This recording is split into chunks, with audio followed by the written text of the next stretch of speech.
What's up, lovely Earthling? Welcome to our channel. I am Y311H.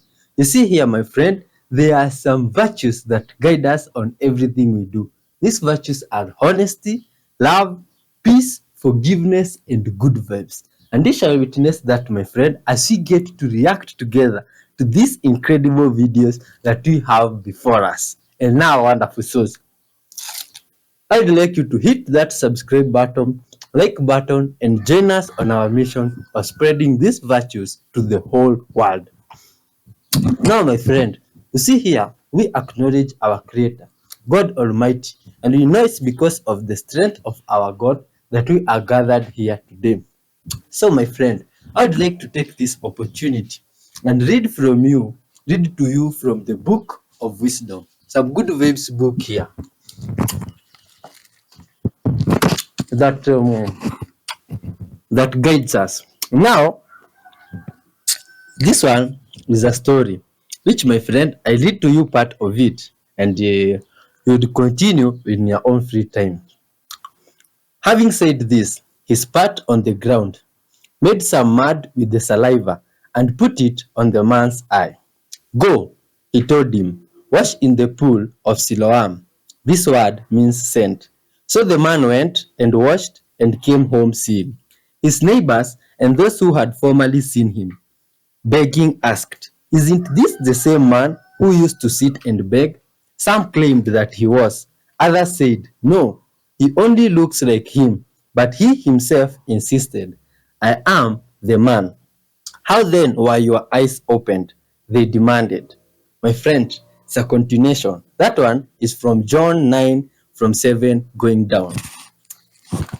You see, when the goodness of God impacts your life, wonderful souls, even those around you, family and friends, cannot believe it is you because God changes people's lives completely. And for that reason alone, wonderful soul, let us give thanks to our Creator for this opportunity to be alive. Thank you, wonderful Lord Father. Thank you for your love and kindness. Thank you for joy and your goodness, Father. All glory and honor belong unto you, dear Lord. Thank you for this wonderful soul, Father, that you created and have enabled them to join us today. We thank you, Lord, for that gesture. Guide us, dear Lord, as we react to these videos. Fill us with love, Father. Help us impact everybody that shall see this video and spread our message of love to the whole world. Dear Lord, please change and intervene in our lives, Father. Change our names, dear Lord, so that those around us may see your goodness in us. In Jesus' mighty name, we do pray, trusting and believing. Amen. Let's dive in good vibes, so much love till the end. How to respond when you are unjustly accused. When someone accuses you of doing something you did not do, there's a natural tendency to get defensive, and in many cases, our emotions will rise to the surface and often make things worse. I'm going to give you some tips to resolve it. My name, by the way, is Jeff. I do videos to help you get better at communication, so follow along. The first step is self-control in the immediate moment, and that is regulating your emotions. One way to do that is try to depersonalize yourself from the situation and look at it objectively. Instead of looking at it from your point of view, try to see what the other person is seeing. Second is recognizing the misunderstanding. In a situation like this, the other person is often jumping to conclusions based on partial or incorrect information, so clearly and calmly state the facts. Give it a try. Underconsumption talk is not telling you the whole story. And what I mean by that is they're not telling you why you keep buying. Once you clock these two tricks, you're going to underconsume even if you wanted to consume. And I'm telling you this as someone who is trained in getting you to buy things, buy companies. The first thing is if any company ever tells you there's limited stock and you need to buy now, just call their bluff and don't buy it because every single company will buy that thing again if it sold well the first time. There's never going to be a time where you cannot buy green juice. It's not going to ever be sold out. You understand? They're going to restock because you keep buying it. The second thing is if they tell you it's at an unbelievable price and it's never going to happen again. If it's sold once at that price, chances are it's going to sell again at that price. I'm telling you this at the detriment of my clients, but I don't care. Because if you want to underconsume, you have to learn that people are triggering you into buying things when you don't really need them. The moment you stop buying things because you don't really need them is the moment you start underconsuming / consuming because you actually need the thing. God has shown us so many signs and wonders in these baptism revivals. It's been actually insane. We've had a whole rainbow painted over us. We have had people on the live stream watching and seeing Jesus' face in the water. But I was editing this today and watched this between her and I. It's the blink of an eye, but just watch. Did you see it? Okay, I'll rewind in just a second. I don't know what it is. I don't know if it's an angel, but I know it's from God. All right, we're going to watch it again. So watch between her and I as she comes up out of the water. When people arise out of the water after they have buried their old life, they're coming up, rising to new life with Christ, taking that first breath, and just watch. Just watch.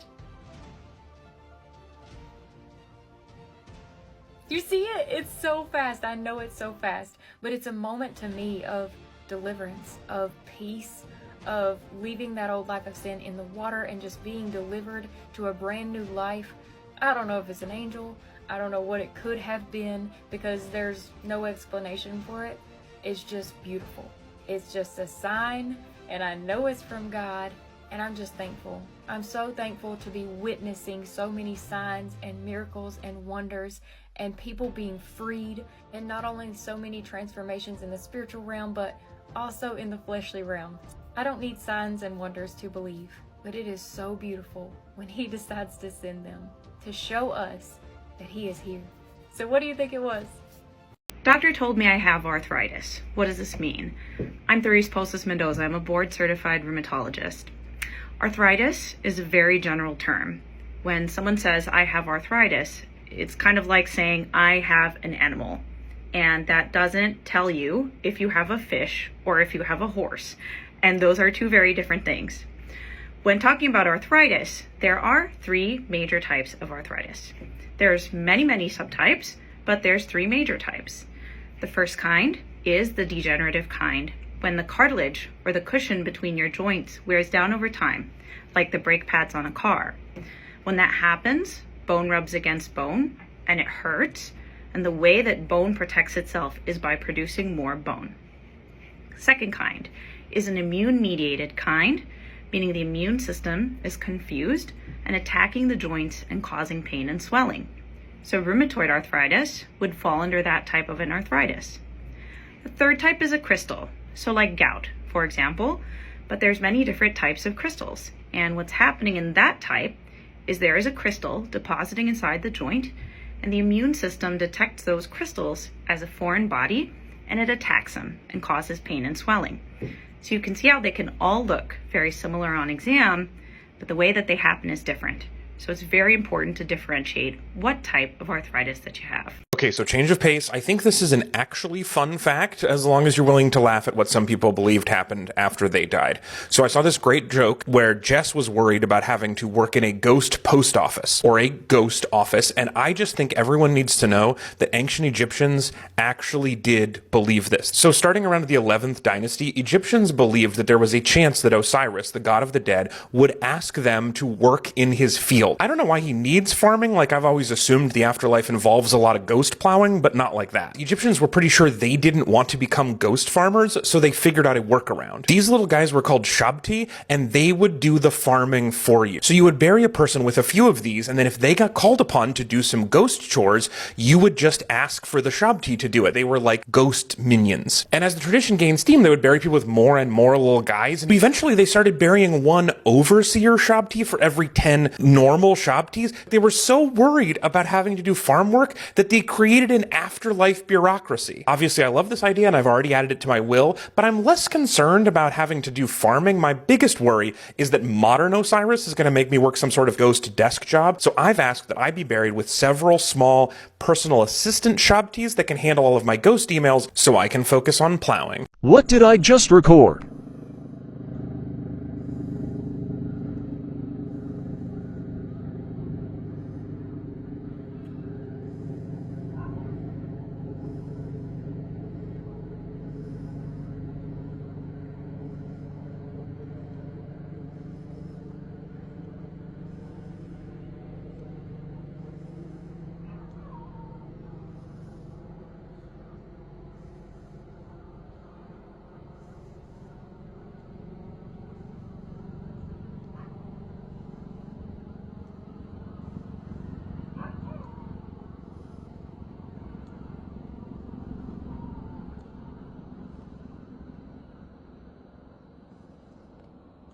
Conventional wisdom is that a narcissist is obsessed with themselves, but the reality is the narcissist doesn't actually have a sense of self. They are trapped in the primordial mind where they're undifferentiated. They don't see themselves as an individual within reality. They see reality as a reflection of their internal self states. And so, whereas an empath believes they feel other people's feelings, a narcissist compulsively makes other people feel their feelings, right? Because they're undifferentiated, because they don't have a container of self for their feelings, they're constantly displacing what they feel onto the people around them. Right. And so this is why we all feel shame and guilt. We all feel all of the emotions that the narcissist can't feel, the people around them end up feeling. And what that does is deny us our anger, denies us our betrayal, right? Denies us the actual feelings we have for what the narcissist is doing because they're actually displacing their own feelings onto us, right? It's the whole like you mad bro thing that you see in comment sections where these people who are mad, angry, and hurt are going into comment sections and acting belligerently, acting aggressively, acting abusively. And then when they get the reaction that they're actually feeling out of the person they're talking to, they shame them for it. You mad, bro? You mad, bro? It's like, bro, you're mad, right? Like Trumpism is this kind of like grievance and anger-based like philosophy that claims everybody hates them and everybody is angry, right? Except for them. And so what we need to do when we're healing from narcissistic abuse, including like right now as a culture dealing with the narcissistic abuse of the MAGA cult, is to be angry, to be betrayed, to feel the feelings we're actually feeling, not be roped into their feelings, not get roped into their pathological displacement. The universe is flat, at least according to all of the data, but we don't know what shape it is. Confused? Let me explain. So roughly speaking, there's 3 ways a thing can be curved, and we can classify them by how that curvature makes triangles look. A positively curved thing makes triangles bulge on the sides. A negatively curved thing gives triangles hip dips. A thing with 0 curvature makes triangles look how you might expect them to look. Straight.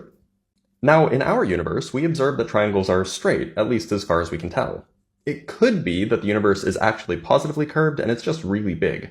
This is sort of like how we can't see the curvature of the Earth because we're small even though the Earth is a globe. But as far as I'm concerned, the data says, on average, there's no curvature, so it's flat. But that doesn't tell us what shape it is. No worries, however. Some clever mathematics, done by Novatsky, Honcha, and Wendt in the 1930s, lets us pin down the possible shapes, and there are 18 of them. Now, it might be a bit hard to imagine what I mean by the shape of the universe, considering that the universe isn't in something.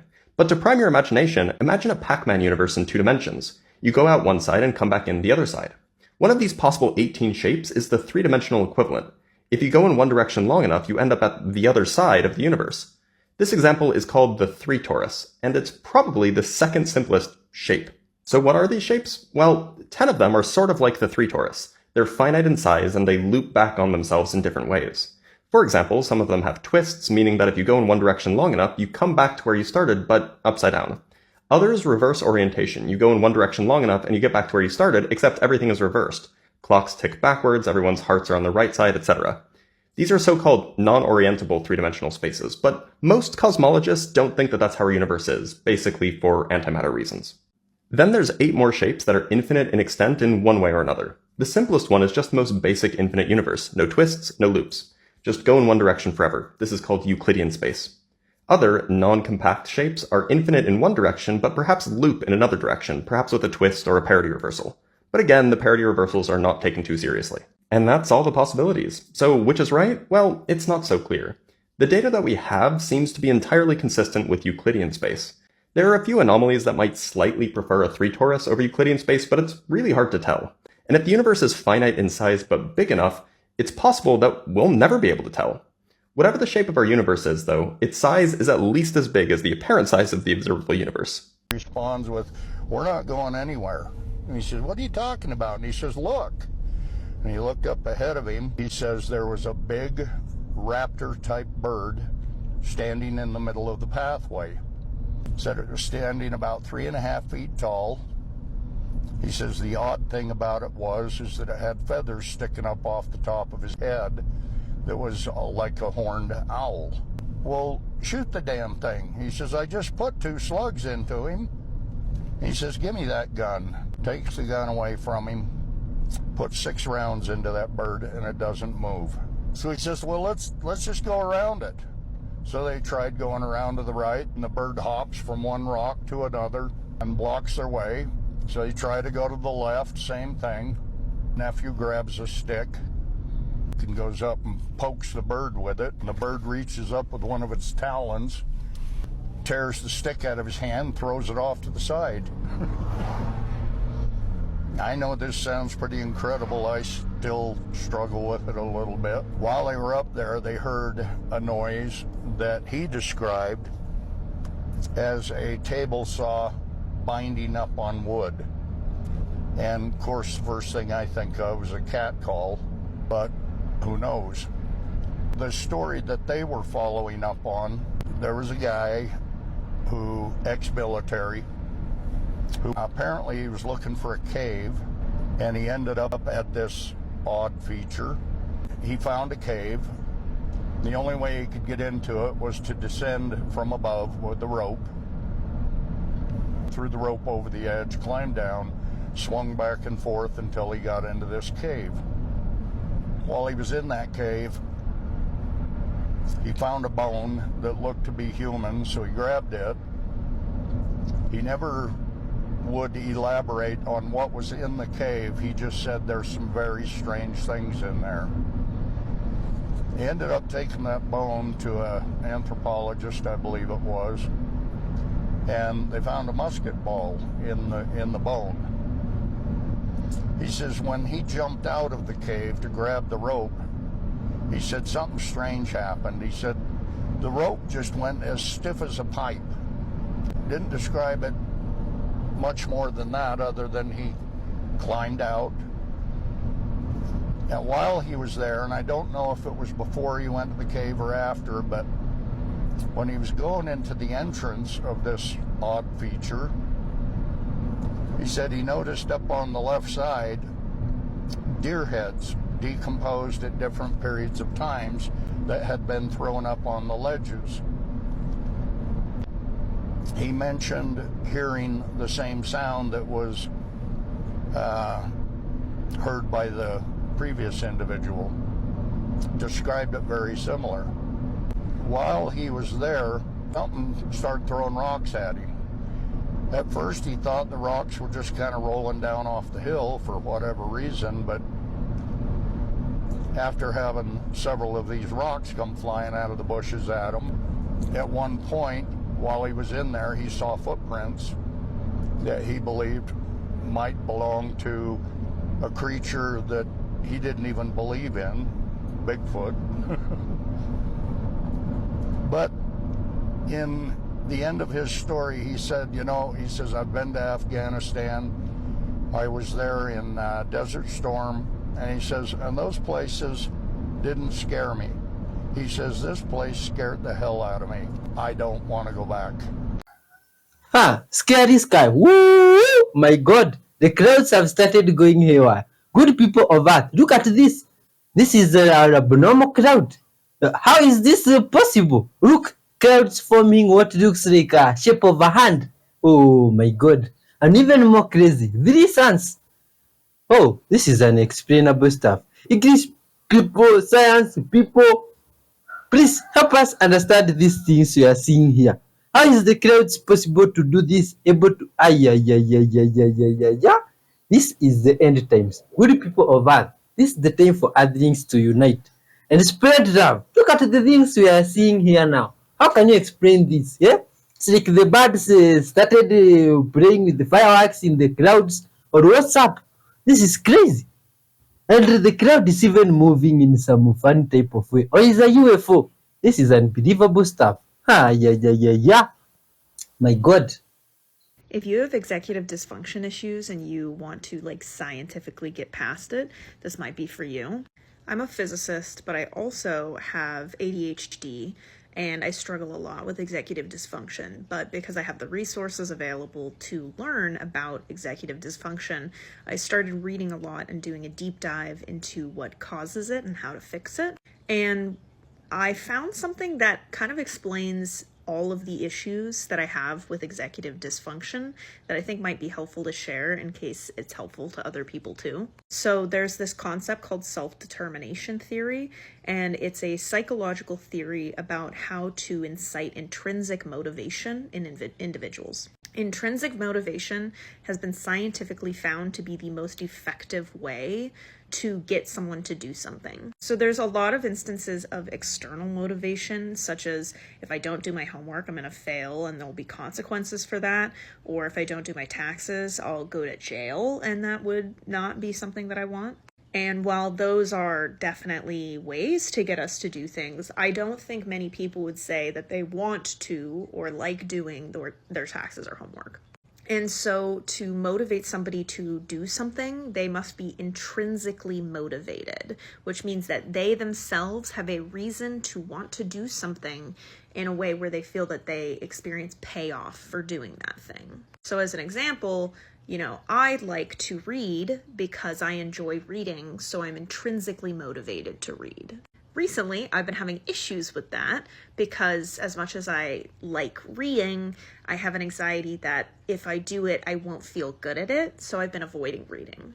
That's just an example, but I'm sure there's a lot of other examples out there for other people, such as I want to learn a language, but I don't think that I'd be good at it and it's going to be really hard, so I don't want to do it. Or I want to exercise more because I want to lose weight, but I'm hoping that I can find like an app or something that will get me to want to do it so that I can do it more regularly. The problem with both of these perspectives is it works actively against the theory of self-determination, which is that in order to intrinsically want to do something, you need to have 3 specific needs fulfilled: autonomy, competence, and relatedness.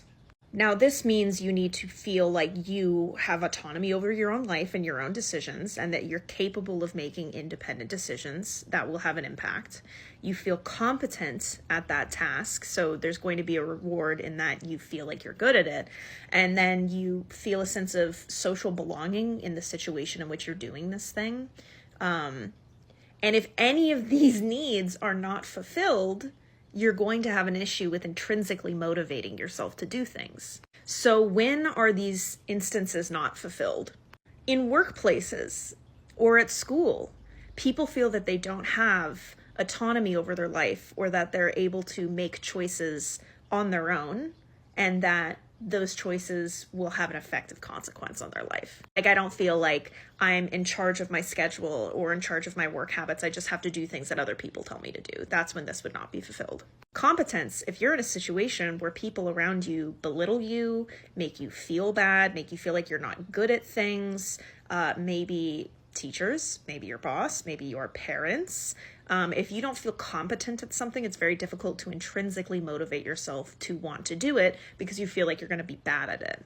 A sense of connectedness. This is, a sense of belonging in the places in which you do these things. Do you feel uncomfortable at the gym? Like, do you feel unsafe? It's going to be hard to want to go there. In your workplace, do you feel a lack of belonging? Do you feel like you don't belong there? You don't feel supported by your boss, your coworkers? At school, you don't feel empowered by your friends or connected to people. So any of these not being met is a problem. All of these not being met is even more of a problem. So for people with ADHD and autism, they struggle with all of these things simultaneously.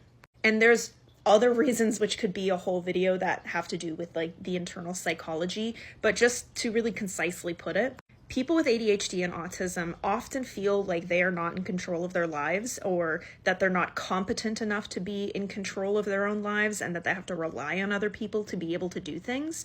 So that would mean neither of these are filled. They don't feel like they have control over their surroundings, and they do not feel competent at things that they do. And this is because societally, autistic and ADHD, people are made to feel like they're not competent and they can't do things and they have to rely on others and they're broken and they need to rely on medication or therapy in order to be a person. So neither of these two things are fulfilled. I don't have to explain why people with ADHD and autism and a lot of mental illnesses don't feel a sense of connected or belongingness. Maybe in niche spaces, but I'd say on the whole, we do not feel a sense of connectedness and belonging in most places that we take up. Additionally, even if you don't have ADHD or autism, if you're a victim of child abuse or just other abuse, you're not going to feel competent because often your parents or caregivers don't make you feel competent. If they're controlling, you don't feel a sense of autonomy, and you certainly do not feel appreciated, comfortable, or connected in an environment where you feel unsafe. So, on the whole, people with mental illness, people who are victims of abuse, people with learning disabilities, all struggle with any or even all of these needs being fulfilled. And in my opinion, my anecdotal experience of learning this and trying to implement this strategy into my life, I have been far more intrinsically motivated to want to do chores, to learn languages, to write things that are kind of hard to write, like my thesis, to read more, when I've reframed it in my mind as I am autonomous and I can make my own decisions, and I'm going to make my own decisions. Putting myself in situations where I feel connected with others, like I have a really, really, really good friend group right now, and I've distanced myself from people who do not give me a sense of belonging. And I am much kinder with myself now. If I'm not perfect at something, that's fine. I try not to judge myself and my competence too harshly, knowing that if I do, I won't be able to intrinsically motivate myself. And I can say, after doing this and after focusing on meeting these needs, I have had a lot of positive growth in managing my executive dysfunction. And I noticed that previously I'd framed a lot of the things that I needed to do as things that I didn't want to do. I don't want to clean things because it's going to suck and it's going to take a long time. And like, I'm a bad person for not being able to do this intrinsically, and I'm bad at keeping things clean, and people resent me for like not being able to keep things clean. If I reframe it as I want to clean my apartment because I'll feel better and I'm good at deep cleans and I'll feel more comfortable and safe in my space, I've been intrinsically motivated to do those tasks. Now I still suffer with this, like this is still difficult, it's challenging. But this has undoubtedly made this so much easier to manage and overcome. So I'm putting this on here because I think this may help a lot of other people with executive dysfunction disorder, or them having a disorder that causes executive dysfunction issues. And I really encourage you to look at self-determination theory, but also ways, like kind of reflect on ways in which your life, your upbringing, your friendships may affect or influence any or all of these needs being met. I'm curious why you didn't mention men. And I said, I don't study men. And he said, that's convenient. And I said, why? And he said, because you say to reach out, tell our story, be vulnerable. But you see those books you just signed for my wife and my 3 daughters? They'd rather me die on top of my white horse than watch me fall down. When we reach out and be vulnerable, we get the shit out of us. And don't tell me it's from the guys and the coaches and the dads, because the women in my life are harder on me than anyone else. So yes, I have heard of the obscure psychologist Brené Brown, but I've not heard her say that women struggle with empathy. I assume what you're referring to is that viral clip that I just showed. And rather than take issue with my theory, Brené here is talking about how women can be complicit in upholding those patriarchal gender roles and supporting men's emotional isolation. She goes on to expand on this in her book Daring Greatly, where she talks about how both men and women are forced to fit into restrictive rules that trap them in boxes. And that for men, every rule comes back to the same mandate: don't be weak. And not just don't be weak, but also you better be great and all-powerful. She compares it to the Wizard of Oz, the performance of a powerful image, flames, booming voice, and threats. But the reality is a normal man trapped in a small curtain-concealed box. I was not prepared to hear over and over from men how the women, the mothers, sisters, girlfriends, wives in their lives are constantly criticizing them for not being open and vulnerable and intimate. All the while, they are standing in front of that cramped wizard closet where their men are huddled inside, adjusting the curtain to make sure that no one sees in and no one gets out. There was a moment when I was driving home from an interview with a small group of men and thought, holy crap, I am the patriarchy. She also shares the story of a 21-year-old man she was interviewing. He'd been a passionate artist as a child, and he winced as he described how he was sure from an early age that he'd be happy if he could spend his life painting and drawing. He said that one day he was in the kitchen with his dad and his uncle. His uncle pointed to a collection of his artwork that was plastered on the refrigerator and said jokingly to his father, "What, you're raising a f***ing artist now?" After that, he said his father, who had always been neutral about his art, forbade him from taking classes. Even his mother, who had always been so proud of his talent, agreed that it was a little too girly. He told me that he drew a picture of his house the day before all this happened, and said that day it was the last thing he'd ever drawn. That night, I wept for him, and all of us who never got to see his work. She shares the story of another man whose wife came home to him one day and said, "I just saw Katie's new house. It's amazing. She's so happy to finally get her dream home. And on top of that, she's going to quit working next year." He told me his immediate response was rage. So he picked a fight with his wife about her mother coming to visit, and then quickly disappeared to another part of the house. As we were talking about this conversation, he said, "It was shame. Why did she have to say that? I get it. Katie's husband makes a lot of money. He takes better care of her. I can't compete." I don't want to oversimplify something as complex as the response to shame, but I have to say, when it comes to men, there seems to be two primary responses: pissed off or shut down. When men feel that rush of inadequacy or smallness, they normally respond with anger and or by completely turning off, which is exactly what Bell Hooks is referring to in The Will to Change when she says the first act of violence that the patriarchy demands of males is not violence against women. Instead, patriarchy demands of all males that they engage in acts of psychic self-mutilation, that they kill off the emotional parts of themselves. And if an individual is not successful in emotionally crippling himself, he can count on patriarchal men to enact rituals of power that will assault his self-esteem, which is exactly what happened with Brené's story about the young artist and his father and his uncle. Bell continues that